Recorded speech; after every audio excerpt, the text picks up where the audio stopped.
Tədqiqatçılar deyir ki, indiki əmək fəaliyyətində qazanılan stressi və psixoloji yorğunluğu çıxarmaq üçün insanlar hər 2 aydan bir tətilə çıxmalıdır. Əmək psixologiyası sahəsində çalışan tədqiqatçılar müntəzəm məzuniyyətləri stressi azaltmağın, emosional tükənmənin qarşısını almağın və uzun müddətli psixi sağlamlığı qorumağın ən etibarlı yollarından biri hesab etməyə davam edirlər.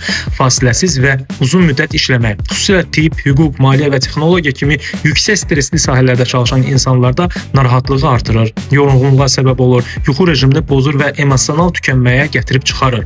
Araşdırmaların ən ardıcıl nəticələrindən biri isə budur ki, müntəzəm qısa fasilələr nadir və uzun müddətli məzuniyyətlərdən daha effektivdir. Hətta qısa həftə sonu istirahətləri və ya ayrıca götürülən istirahət günləri belə insanın bərpasına fasiləsiz işləyib tam tükənən insanlardan daha çox kömək edir. Çünki tam emosional yanmadan sonra bərpa prosesi daha uzun və daha çətin olur. Araşdırma göstərib ki, məzuniyyətin psixi sağlamlığa müsbət təsiri təxminən 8-ci gündə zirvəyə çatır və işə qayıtdıqdan 2 həftə sonra azalmağa başlayır. Bu isə onu göstərir ki, istirahətin müddətindən daha çox onun müntəzəm olması vacibdir. Odur ki, hər kəsə xoş həftə sonu arzu edirəm. İmkan daxilində yaxşıca istirahət edin ki, yeni iş həftəsinə gümrah başlaya biləsiniz. Hələlik.